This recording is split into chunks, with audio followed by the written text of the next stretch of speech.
Om Namo Bhagavate Vasudevaya.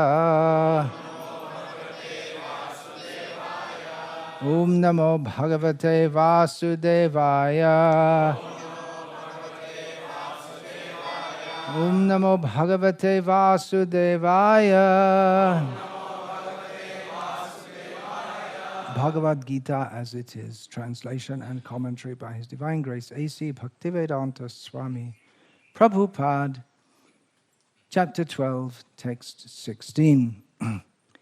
Anapekshaha Shuchihi Dakshaha Udasinaha Gata Vyataha Sarva Arambha Parityagi Yaha Mat Bhaktaha Saha Me Priyaha Anapeksha Shuchir Daksha Udasino Gatavyataha Savarambha Parityagi Yo Mad Bhakta Same Priyaha Anapeksha Shuchir Daksha Udasino Gatavyataha Sarvarambha Parityagi Yo Mad Bhakta Same Priyaha. Yeah. Anapeksha Shuchir Daksha Udasino Gatavyataha Sarvarambha Parityagi Yo Mad Bhakta Same Priyaha. Anapeksha Shuchir Daksha Udasino Gatavyataha Sarvarambha Parityagi Yo Mad Bhakta Same Priyaha. Anapeksha Shuchir Daksha Udasino Gatavyataha Sarvarambha Parityagi Yo Mad Bhakta Same Priyaha. And ladies, please. Anapeksha Shuchir Daksha Udasino Gatavyataha Sarvarambha Parityagi Yo Mad Bhakta Same Priyaha. Anapeksha Shuchir Daksha Udasino Gatavyataha Sarvarambha Parityagi Yo Mad Bhakta Same Priyaha. Anapekshaha neutral. Shuchihi pure. Dakshaha expert. Udasinaha free from care. Gata Vyataha freed from all distress. Sarva Arambha of all endeavors. Parityagi renouncer. Yaha anyone who. Mat Bhaktaha my devotee. Saha he may to me, priyaha, very dear. Lord Krishna says, I'm giving the translation, the full verse translation, my devotee who is not dependent on the ordinary course of activities, who is pure, expert, without cares, free from all pains, and not striving for some result, is very dear to me. Purport. Money may be offered to a devotee, but he should not struggle to acquire it. If automatically, by the grace of the Supreme, money comes to him, he is not agitated. Naturally, a devotee takes a bath at least twice in a day and rises early in the morning for devotional service.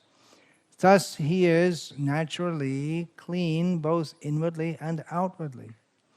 A devotee is always expert because he fully knows the essence of all activities of life, and he is convinced of the authoritative scriptures. A devotee never takes the part of a particular party, therefore he is carefree. He is never pained because he is free from all designations. He knows that his body is a designation, so if there are some bodily pains, he is free. The pure devotee does not endeavor for anything which is against the principles of devotional service.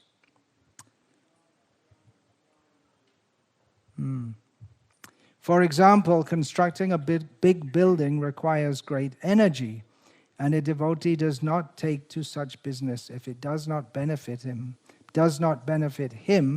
by advancing his devotional service. He may construct a temple for the Lord, and for that he may take all kinds of anxiety, but he does not construct a big house for his personal relations. Om Jnana Timirandhasya Jnananjana Shalakaya Chakshurin Militam Yena Tasmai Shri Guruve Namaha. Nama Shreshtham Manamapi Shachiputram Atra Surupam Rupam Tasya Grajamurupurim Maturim Goshtavatim Radha Kundam Girivaramaho Radhika Madhavasham Prapto Yasya Pratita Kripaya Shri Gurum Tam Natasmi. Vandeham Shri Guru Shri Atafadagamalam Shri Gurun Vaishnavangscha Shri Rupam Sagrajatam Sahagana Raghunatan Vitam Tam Sajivam Sadvaitam Savadhutam Parijana Sahitam Krishna Chaitanya Devam Shri Radha Krishna Padan Sahagana Lalita Shri Vishakhan Vitamscha. Hare Krishna Krishna Krishna Hare Hare Hare Rama Rama Rama Hare Hare. In every sentence of this purport, there's much that could be unpacked and discussed, but I want particularly to take up the point of Srila Prabhupada writes about constructing a temple for the Lord, which is obviously pertinent to the situation here, as for the last several years the central activity at ISKCON Salem has been chanting Hare Krishna and building a temple. Central activity is chanting Hare Krishna, but the building a temple has taken up a lot of the time, endeavor, and so on. So I'll read from a lecture that Srila Prabhupada gave in Mayapur in 1976. I might have been there, I'm not sure. I'd have to check the dates. February the 18th. I must have arrived in Mayapur around that time. That was around the time of the Mayapur festival. So Srila Prabhupada, at that time, and still now, construction was a central activity in ISKCON Mayapur. They're building a temple. And now they're building several temples, and now they're building another temple. So it's a major activity there in Mayapur, building temples. And Especially, well, even before ISKCON was established there were several temples which were built fairly recently, within the last 100 years, which is recent as temple building goes. As you know, living in Tamil Nadu, where there are so many famous temples, hundreds of years old. And after Srila Prabhupada inaugurated the construction of the ISKCON Mayapur, there's so many temples have come. So many different, mostly Gauriya Math branches and sub-branches. So in this lecture, Srila Prabhupada is talking about building a temple for Krishna. Srila Prabhupada says, that is Krishna consciousness, that I'll serve Krishna with this endeavor, I'll collect something. So that's Krishna consciousness, to use one's endeavor for Krishna. But then Srila Prabhupada changes the perspective. What you'll collect, what will you collect? It's Krishna's money. Everything belongs to Krishna. Ishavasyam idam sarvam. So what can you collect? It is Krishna's. Just like we are constructing this temple. We are feeling that I am constructing, we are constructing, but actually it is Krishna's. The bricks, the iron, or the cement, or anything that you are collecting, that is Krishna's property. You are taking Krishna's earth and you are making it a brick. Still it is Krishna's property. But the endeavor, the energy which you are giving to Krishna, that is taken into account. Oh, he is working for me. He wants to give me something. That Krishna consciousness is important. Otherwise, Krishna, by his will, can construct 16,000 palaces for his queen. You remember, Krishna, he was already married to 8 queens, and then he went off. Time to time he used to go out to Dwarka and come back. And this time he came back with 16,000 new wives, or wives-to-be. Well, that's a major construction job, isn't it? And they don't just want an apartment each, they all have a big palace each. So imagine if we asked you, oh, that's a nice temple you're building, now build 15,999 more. Actually, it's 16,000 is said, it's 16,100 queens, isn't it? So that's a big job, isn't it? But for Krishna, nothing's a big job. Some things are very big, just like when in childhood, Nanda Maharaj says, you bring my shoes, and then he struggles to pick them up. Very difficult for him. But then for him to just build so many temples, very easy. So when he likes, he's a little boy, and when he likes, he's God. As you like, as he likes. Or as you like, if you're Nanda Maharaj, then he adopts to his devotee. Anyway, by his will, he can construct 16,000 palaces for his queen. What this teeny temple will satisfy him. So you see, they're building a big temple, and it's all the talk of at least Nadia district, if not all of Bengal, West Bengal, and then throughout ISKCON, they're building a temple. And Prabhupada says, what is this teeny temple? But still he's satisfied. Oh, you have done so much. Very good. Recognized. Krishna has created the whole universe. Yes, yaika nishvasita kala. As there are many universes. He doesn't require any endeavor simply by breathing. How about that? Anyone here can do that?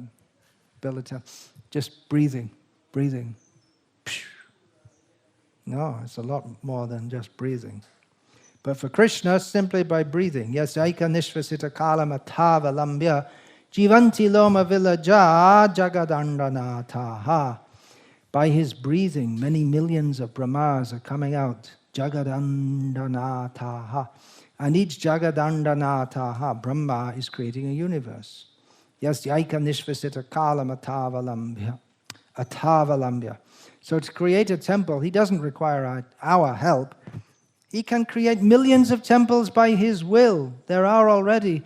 So we should always remember this, that Krishna does not require our service. But if we give some service to Krishna, that is our benefit. This is the formula. Don't think that Krishna is very much obliged, but he feels obliged. Why? Avidushaha. We are all fools and rascals. We are thinking that we are giving some service. No, we cannot give any. We are so insignificant that we cannot. He's unlimited and we are very, very limited. Teeny. But still, just like the small child gives something to the father, it is the father's property, but still the father is very glad that the child is giving me lozenges. He thinks this is my big property. So we should always remember this verse, that Naivatmana prabhurayang nijalabha purnaha. He is always full with 6 opulences. There is no question of satisfying by giving something. This Daridra Narayan Seva has come under this misunderstanding that we have to serve God, so when God comes as Daridra, then we shall give. So Srila Prabhupada is putting it into perspective there. I don't want to discourage you all, and I know you're all working very sincerely here. But actually, if we get encouraged, I could say, yes, you're doing great work, you're doing great service, and you all feel, yeah, very good, very nice, and feel, yeah, we're doing great. But actually, if we require that, if that encourages us, then we're probably not doing it for the right motive. Just if we get reminded, as we already know, that we're doing everything for Krishna. I'm so fortunate to have the opportunity to engage in Krishna's service, then that should encourage us. That Krishna is so great. He has, in Dwaraka, 16,108 palaces for 16,108 queens, and each palace is far more opulent and magnificent and big than the temple we're building here. We have to build with so much endeavor, but still it won't be up to this, not really up to Krishna's standard. But anyway, we pray that Krishna will be pleased with this endeavor. He is so kind. Even the little squirrel pushing some sand into the sea can't help build the bridge to Lanka. So it might seem the effort is very insignificant. It is very insignificant. Everything's insignificant in relation to Krishna. But he's so kind, he accepts. Bhavagrahi Janardana. He accepts the mood in which the offering is done. So let us be encouraged on this platform that Krishna will be pleased, and so many people will come and they will take darshan of Krishna and take Krishna's prasad, and they will be benefited in devotional service. So yeah, it's a great achievement. Just like for the squirrel pushing sand into the sea, it was a great achievement. For the monkeys, they thought, they're just laughing. What's going on? But then Ram, he doesn't need their service also. Just to play out his worldly pastimes, he has the monkeys build the bridge over the sea, the bridge of floating stones. But he doesn't need that. He doesn't need anyone's help to kill Ravana, and he's completely self-sufficient. Even it might seem that Ram is less than Hanuman, because Hanuman can jump over the sea and he had to build a bridge. But by Ram's mercy, he makes Hanuman seem greater than him. But Hanuman knows, no, I'm his servant. I know there's no way I'm greater than him. He'll pulverize you if you say like that. That was Ravana's fault, wasn't it? He thought I'm bigger than Ram. So he learned the lesson the hard way. We can learn by hearing. We've all got a little Ravana inside us. Maybe in Tamil Nadu, maybe people think, well, that's very good. We like to be like Ravana. The propaganda. There's so many people, not nowadays, but in the previous generation, they got given the name Ravana, right? That was a popular name. This Karunanidhi encouraged. If you have a son, call him Ravana. How inauspicious. Ravanari, that's the name of Ram, the enemy of Ravana. So that's a good name, but not Ravana. What a terrible name. Really, it's really adharmam dharmam iti ya manyate tamasa vrita. People who are in tamaguna, they take dharma to be adharma, and vice versa. Anyway, from the squirrel's point of view, he was doing the best he could. And so we can say it's a great achievement. Of course, the temple's not finished yet. But even so, even materialistic people will think, oh, something special is going on here, building this temple. That's one reason why we build big temples. Otherwise, for preaching Krishna consciousness, there's intrinsically no need. The Yuga Dharma is chanting Hare Krishna. It's not building temples. But if you chant Hare Krishna and people think, oh, just a bunch of beggars or something like that, you build a big temple, then you actually become a beggar because you go to people and beg them for money. But, something very impressive, even materialistic people, yeah. This Vatican, the Vatican City, the capital of the Catholic Church, they deliberately build a super impressive. It is very impressive.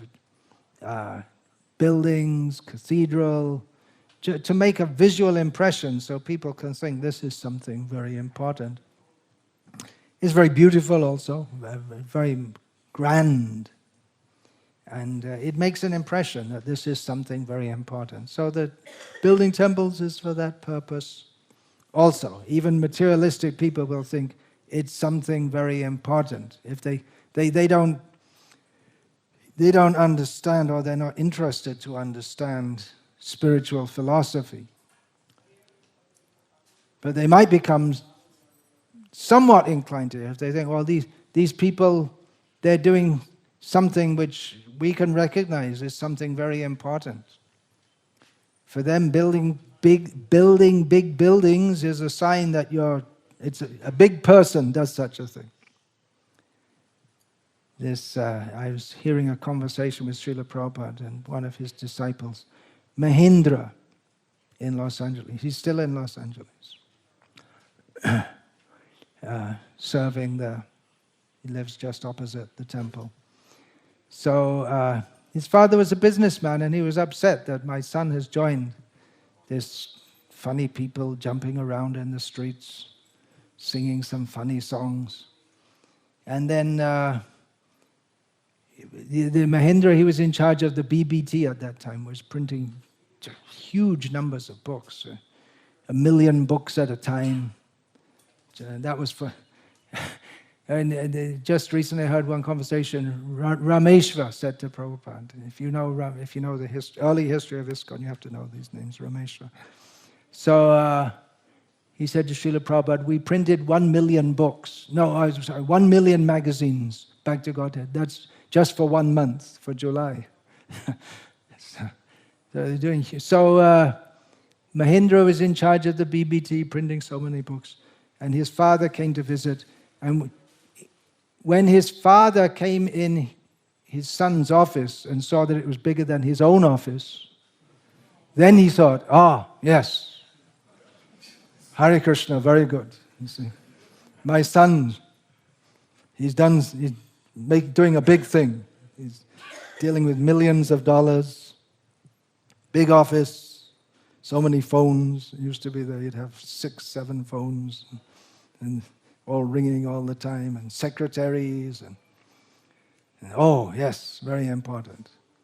Well, that's not in and of itself the essence of Krishna consciousness. But if he saw his son just sitting down chanting japa, he'd think, why is he wasting his time? He could be making money, like me. I utilize my life in a proper way by making money. So materialistic people, the temples, in one way, in one important way, they are for impressing materialistic people. Even materialistic people will see it's a great achievement. The devotee, he doesn't do it that the materialistic people become impressed with him, but in one sense, yes, because even if you build a big temple, the people won't think, well, Krishna's great. They'll think the person who built it is great, because that's the way materialistic people think. And then they might listen to you say, then you have to tell them, well, Krishna's great. Oh, and then they might start to understand. So one has to be very careful also of that mentality of thinking that I'm great, because whatever we do in this world, people will tend to think it's great according to what they value as great. If someone in the society of devotees, if someone's sitting and chanting all day and practically not eating, not sleeping, then people will say he's great among the devotees. So whatever if anyone excels in anything, then people start to recognize. And that desire for recognition is the great enemy of devotion. Yeah. Labh puja pratishta. Labh puja pratishta di jata upashakagan. Chaitanya Mahaprabhu warns against these desires in the heart for monetary gain, respect, position, and so on. So devotee has to be very careful, even while doing great things for Krishna. We should try to do great things for Krishna, according to our own understanding, that will be. According to our own understanding means, what can we do? As Prabhupada was pointing out, how can we serve Krishna anyway? We talk about service to Krishna, devotional service, but what can we do to serve him when he's so great? So the service we do is just like offering lozenges.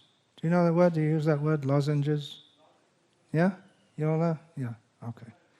In English it's not used much. It's old English, but I guess in India it goes on. The Victorian English still goes on. So it's just like a child offering lozenges to his father. And his father's... They're talking about the old days where the fathers used to earn money and look after the family, and still some do that. I'm just coming from the village where the women work, they earn money and they support the family, and the men, they may work or not work, whatever money they get, they drink it. So they don't... Many people like that in the country areas.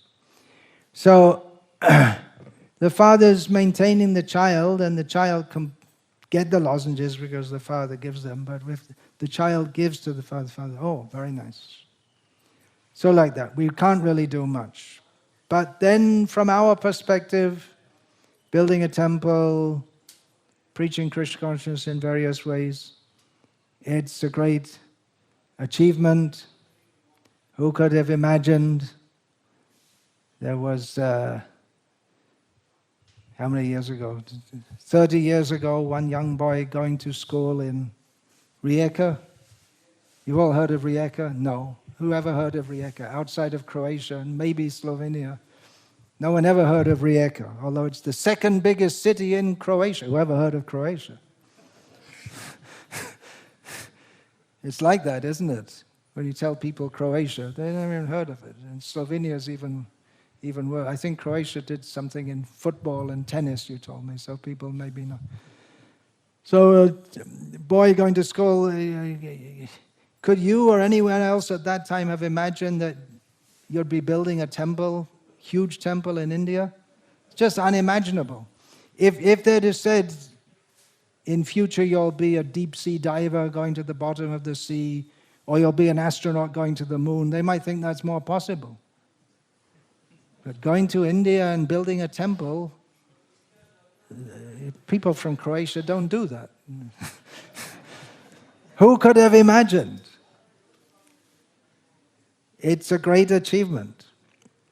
Unexpected. It's not finished yet. Always remember. It's not. Who could have imagined? Who could have imagined that this Abhay Babu was initiated by Bhaktisiddhanta Saraswati Thakur, used to come to the Gauriya Manth, play Mridanga, sometimes give classes. That was quite an honor for a Grihastha to give classes. But he was, even in Bombay, he was there doing business, and he was helping his godbrothers to establish a center. So he was known within the Gauriya Math, and quite good. Among those rotten Grihasthas, they used to call Pocha Grihastha, the brahmacharis who were living in the temple used to call them, they're all rotten.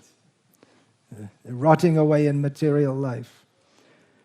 So who could have imagined that he would go all over the world and establish so many temples? No one could have imagined. Well, maybe Bhaktistan Sasra Thakur imagined. The astrologer said. But no one, among his family, no one seemed to... Prabhupada said, and the astrologer said when he was born that he would go overseas and build 108 temples, but didn't seem that they trained him like that, and his father got him married, and then he was working in some pharmaceutical company. And who could have imagined? Of course, some of you are here from childhood, so you didn't have much choice. Lucky for you. But others, who could have imagined that you were, if you look back, if you go back 10 years, 20 years, 30 years, could you imagine you'll be getting up early in the morning, chanting Hare Krishna, dedicating your life to Krishna? Not imagined.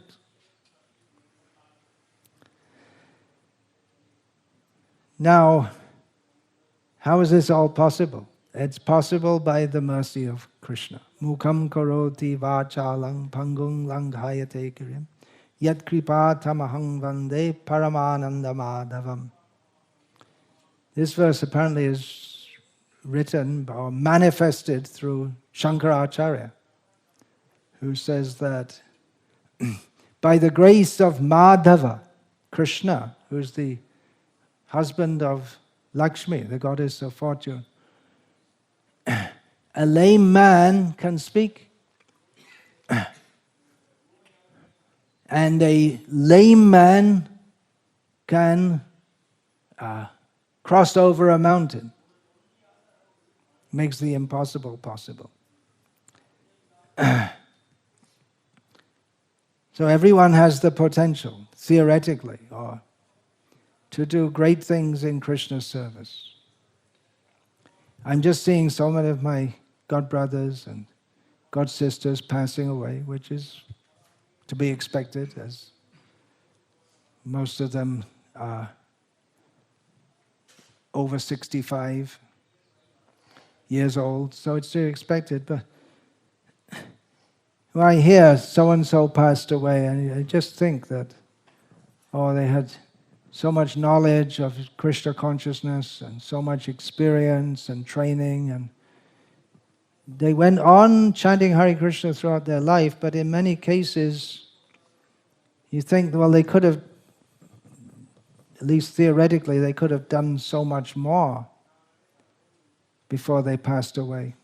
They could have brought Krishna consciousness to everyone, or of course not everyone can be a great acharya,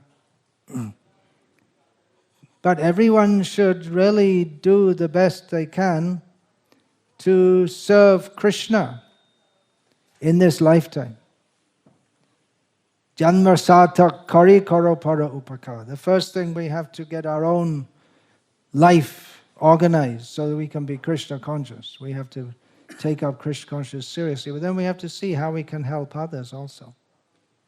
Especially Srila Prabhupada quoted this, quoting Chaitanya Mahaprabhu, especially saying to Indians, Bharata bhumite hoilo manusha janmaja, janma shata kare karo para upaka. Those who are fortunate, Chaitanya Mahaprabhu said, and Srila Prabhupada often repeated it, those who are fortunate to have attained a human body in the land of India, they should make their life meaningful, successful, and do activities for the benefit of others. Share what they've received in Krishna consciousness. So it seems that some devotees are underachievers. You've heard these words in the Indian school system, colleges, we hear about underachievers, successes and underachievers. So spiritually also, we should try to do as much as we can in this lifetime in Krishna's service. There are also what we could say overachievers, just like I was saying, we didn't expect that someone would come from the Western countries and build a big temple and preach Krishna consciousness to so many people. There's another kind, we could say, of overachiever, of someone who sees this, someone is doing big things, and they try to do big things, but not really for the right motive. Someone who does big things in Krishna consciousness, they can do, they're blessed by Krishna if they have the idea, let me simply try to serve Krishna. When Hanuman was jumping to Lanka, he didn't think, see, now it'll be in the Ramayana and everyone will praise me for thousands and millions of years later. So let me burn Lanka also, just to make sure they don't forget to include me in the Ramayana. He wasn't thinking like that. He was only at every moment he was thinking, what is the best way to serve Lord Rama? He thought about it at every moment. He thought, well, what shall I do now? He said, okay, I found Sita. Now I have to go back to Rama. But anyway, I came here. So what more shall I do? And then he thought, I'll just give them some idea of who they're up against. And then he killed a few people, including the son of Ravana. That was a big thing. Aksha, I think is. No, Akampan came later. Aksha, I think, is his first one. And then he was arrested. He allowed himself to be arrested. Or he was that Brahmastra. Indrajit, was it? Indrajit gave him a Brahmastra. And then the other soldiers came and they thought, well, he's not dead, so if he gets up again, we'll be in trouble, so we'll tie him up, which neutralized the Brahmastra. But anyway, Hanuman went along with it because he thought, well, now I'll get a good chance to see Ravana in person and everything. And he told Ravana that you think you're a big guy, huh? Well, I'm just one monkey, and Ram has millions of them, and we're coming. See you soon. See you soon. So, and then he burned up Lanka, and then he thought, boy, maybe I burned up Sita too. What am I doing? But the point is, at every moment he was thinking, how can I serve Ram? He calculated his activities. What am I doing? What's the best thing I can do to serve Ram? And he didn't do it in a way thinking that, I'll go back and I tell everyone I burned Lanka and then they'll all cheer me, Jai Hanuman. He wasn't thinking like that at all. But it is possible that even in Krishna consciousness there may be some kind of envy or desire to emulate others. And see, they build a big temple. I'll build a big temple. I'll build a bigger temple. Or I'll distribute more books, or I'll do this and I'll do that. And we might be able to, but we won't get Krishna's mercy in the same way. That's mentioned in Chaitanya Charitamrita about the Brahmana in Sri Rangam who was reading, on the order of his guru, he's reading Gita every day, but he couldn't pronounce it properly. But he went on doing so, on his guru's order, because there was guru's order is one thing, and he visualized Krishna driving Arjuna, and that's mentioned in Chaitanya Charitamrita. It wasn't any massive thing that he did. What was the thing that he did? He misread Bhagavad-gita. That's what he did. But Chaitanya Mahaprabhu said that your reading of Bhagavad-gita is the best. So it's again bhavagrahi janardana. Krishna accepts the mood. So overachiever, one's really trying hard to achieve something. So in one sense, yes, it's good too, but always remembering that I'm simply Gopi Bhartur Pada Kamale or Das Udas Anudas.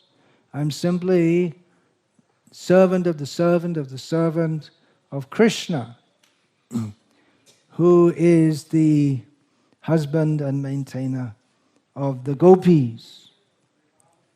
Here he doesn't say Krishna, who's the Lord of the universes.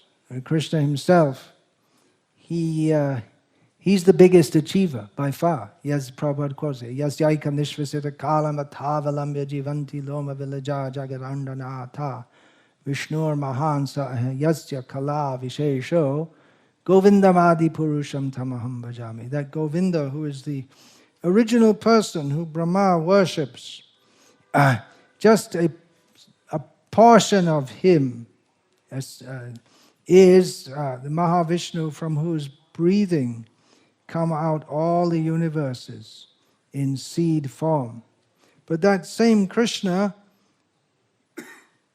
he's Govinda. He likes to be with the cows and play with the cowherd boyfriends and the gopis. So to become the servant of he who is, he's the greatest achiever, no doubt, but he doesn't make a big show of his achievements. See, I'm so big, and he gets more pleasure in giving pleasure to his devotees. So we should try to do the most we can in Krishna's service. But the best thing we can do, among all things, better than building hundreds of big temples, is to chant Hare Krishna, even once purely.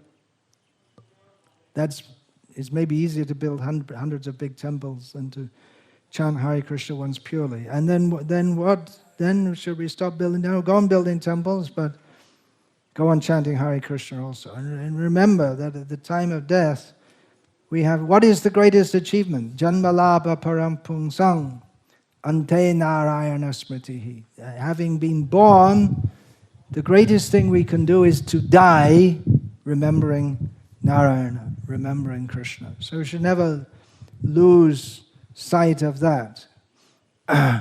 There's no doubt so much busy, so much effort, thinking about, Prabhupada mentions bricks and mortar and iron, and here it's more stone, but also there's mortar here. Mortar, some cement, all these things. So we may be absorbed in thought of that, but always remember this is for Krishna, because it's possible to do all the right things, like building temples for Krishna, for all the wrong reasons.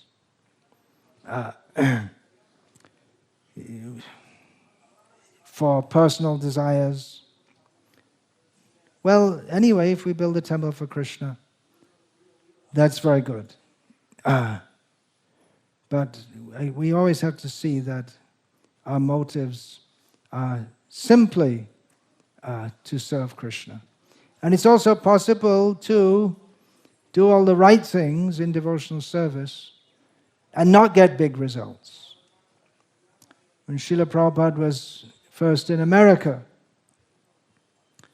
there was no sign of any big movement. There was no movement. It was only him.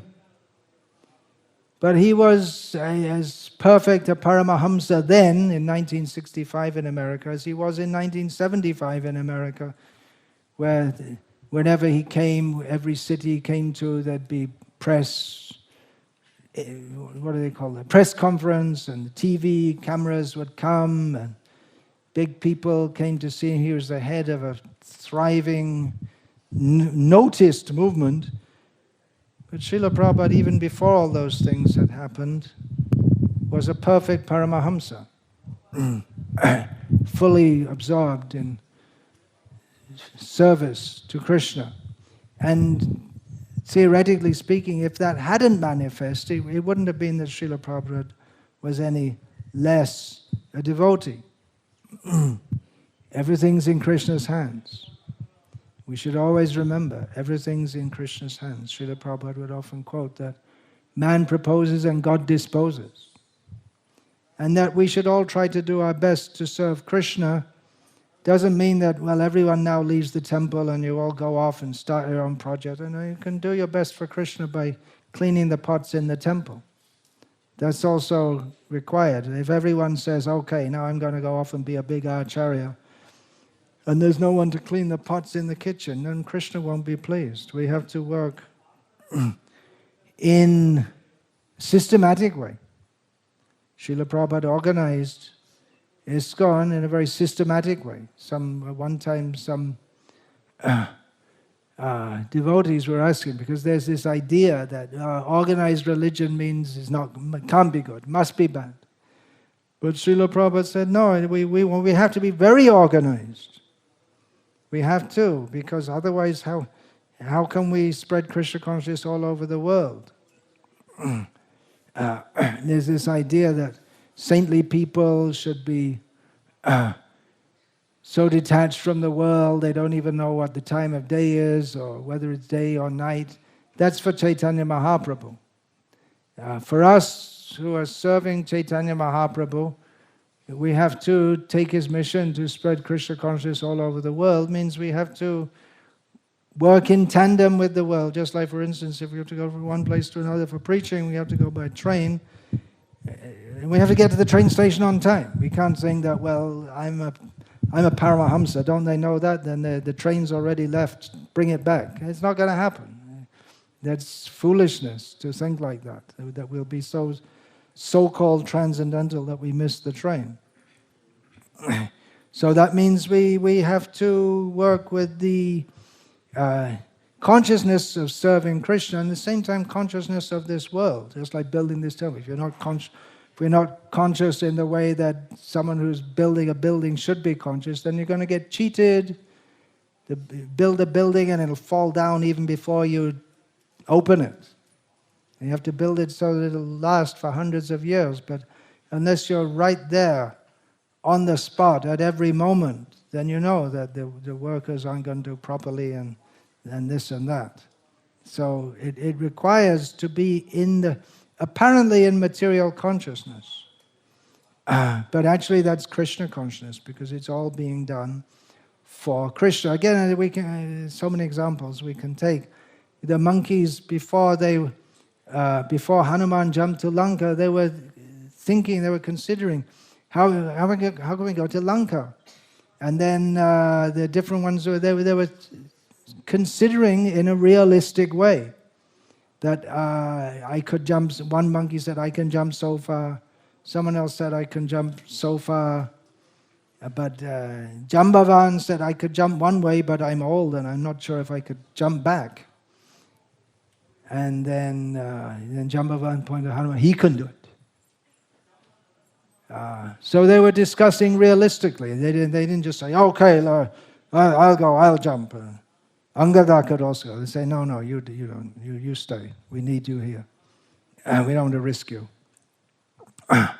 So they were discussing in a very realistic way. Not, well, I want to do a great thing for Ram. I heard Bhakti Vikasa Swami's lecture, and he said you should do great things, so I'll jump. But yeah, you can't do it. You just be realistic. So they were realistic. The one who could do that, they sent. And the others, they joined later in the fight. And they all did their best, and they're all very pleasing to Ram by doing their best. It's all in Krishna's hands, and Krishna gives different people different abilities. But again, we may not even know how much ability we have unless we try to see what we can do. We've seen so many instances of devotees who it doesn't seem like they could distribute any books, but then they really try and they really surrender, and even then they might not be able to distribute. But they keep on trying, at some point Krishna just blesses them, and then they start distributing so many books. Or maybe there's someone from the beginning, they have some knack that they can just meet people, and they just meet. I've seen some book distributors, they're just on the street and they see someone, and I'm talking about in the Western countries, in about 10 seconds, the person's got his hand in his pocket, pulling out his wallet and giving the money, and in 30 seconds the whole thing's over. He goes on to the next person. And like that, just amazing how you can distribute books. So many, so quickly. So someone may have more ability than that, and someone may have less. It's not necessarily that those who do very big things are more dear to Krishna. That's the thing, is to be dear to Krishna. And then that also shouldn't be advertised. Everyone's trying to advertise themselves. You see, he's doing big things, but I'm really pure, and he's not. We always want to advertise ourselves. I'm better than everyone else. Some way or other, we always want to show that we're better. See, in our temple, they're all educated, and in that temple, see, they're all just coming because they couldn't get a job. Some way, we always have to try to show ourselves better than others. But that's not a Vaishnava mood at all. A Vaishnava mood is simply we want to serve and not promoting ourselves. So it might be that someone we don't even know, we don't even notice, is actually a very advanced devotee. We don't know. Krishna knows. Krishna knows. Krishna is pleased with anyone who tries to serve him. And again, we shouldn't be thinking, I want to be more advanced so that I'll be ahead of the others. It's material. This materialistic way of thinking. We have to somehow or other get this out of our system and really understand what it means to be das anudas, Vaishnav das anudas anudas. Get out the mentality of, I'll show myself to be better than others. And then we're analyzing everyone, see if we can find, it looks very, look, he eats too much. No, that just proves he's not advanced, you see. And you have to find out some fault.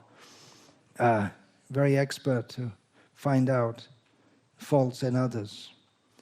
Anyway, we don't want to get too much on the mental platform here, always, but just this endeavor to build this temple is a great opportunity for service because it requires everyone to dedicate. It's a lot of hard work, day after day, year after year.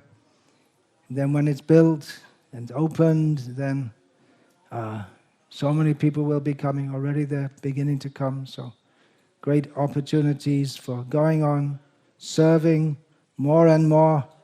It requires great dedication, no doubt. So it's in that way it's very helpful for our spiritual advancement.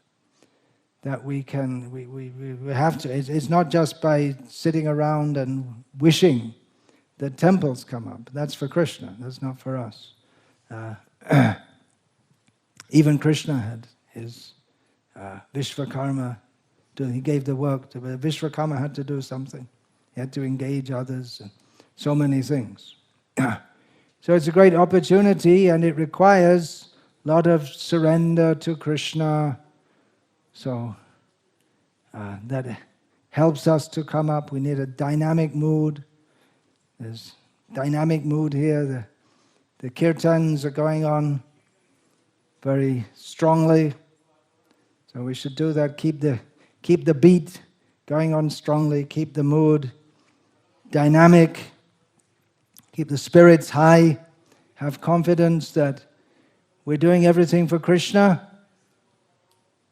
So, Krishna, please accept our service. And then we find reciprocation from Krishna, that we can engage in kirtan very happily. To chant Hare Krishna and be happy, that's Srila Prabhupada's instruction. But to actually do it, it's a great blessing to be able to chant Hare Krishna and be happy.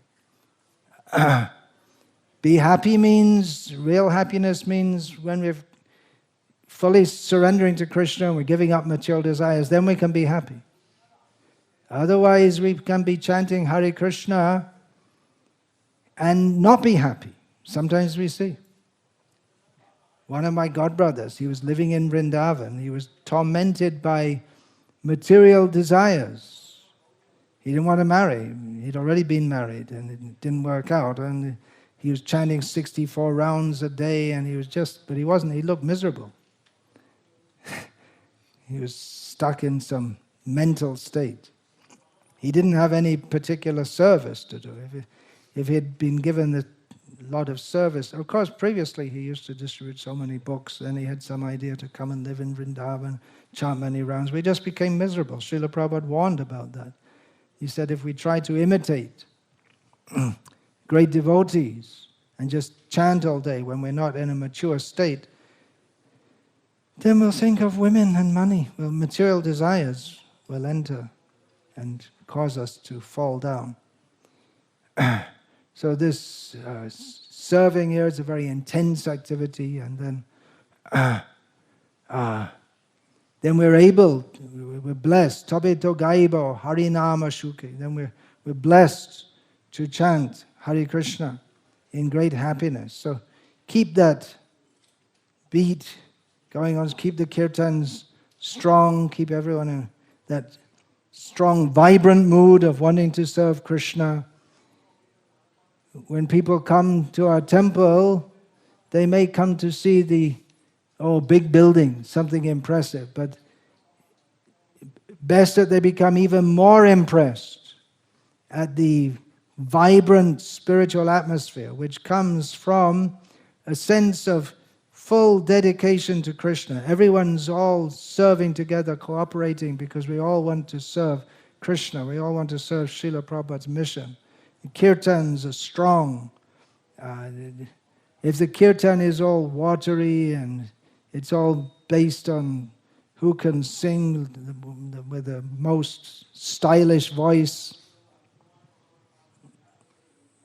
it may not be so pleasing to Krishna as when devotees are singing with enthusiasm. Of course, it's not that every kirtan has to be banging and this, but the point is that the enthusiasm to serve Krishna, that's reflected in the kirtan, and that has to keep that enthusiasm. That's the first requirement in Krishna consciousness. Utsaha, nishchaya, enthusiasm and determination, all these qualities are given for advancement in Krishna consciousness. Utsaha, nishchaya, dharya, patience. So the first is enthusiasm. But that enthusiasm, again, has to come from the sense of considering, I'm so fortunate. I have the chance to serve Krishna. Now let me do so to the best of my ability. And maybe even more. Maybe Krishna will give more ability if I try. Let me try for Krishna. So that enthusiasm, sustained enthusiasm. No, enthusiasm and then the next minute not enthusiastic, that's not spiritual enthusiasm. Therefore, nishchaya, determination and patience, sustained enthusiasm in devotional service. So we have to keep on pushing forward, push ourselves forward in Krishna consciousness. Srila Prabhupada said he said, just as my Guru Maharaj is pushing me, and I'm pushing you. Just in Mayapur, that time, this quote I gave, Srila Prabhupada speaking in Mayapur, that temple was built because Srila Prabhupada pushed for it. Otherwise, who would have an idea to build a temple in Mayapur? That even the devotees asked, why are we building a temple in the middle of empty rice fields? It didn't seem to make any sense. But Srila Prabhupada had a vision, Bhaktivinoda Thakur's vision. That was also envisaged even hundreds of years ago. Nityananda Prabhu has said, Ek Adbhut Mandir Hoibe Prakash, one Adbhut, wonderful temple will be manifested. So others didn't see what will come. Srila Prabhupada saw. He pushed his disciples. They accepted Srila Prabhupada's push. They didn't even understand why, but they accepted. And gradually, they came to understand. So keep on pushing. Push forward the activities of this movement. Distributing books. is actually, Srila Prabhupada said, that's more important even than building temples, distributing books. And they should go on side by side. Building temples, distributing books, and preaching to others to come to Krishna consciousness. Pushing forward the movement. At the same time, we have to push forward and not push ourselves forward. Not that everyone will see me. Naturally, if someone takes responsibility and leadership and tries to do something in Krishna's, in an attitude of service, people will see. But our ambition should never be that people will see me, they will praise me. Then that's not devotional service. So this section of the 15th chapter is just in summary. Krishna gives all the qualities of pure devotees.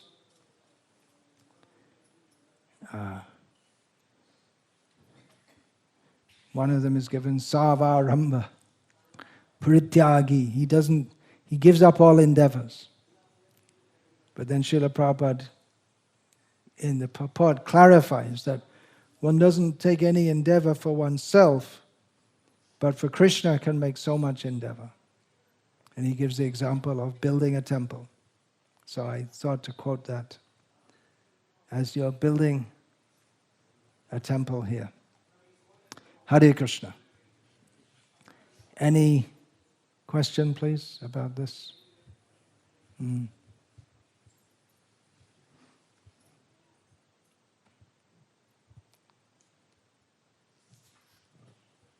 No question. From the Tamil side? No.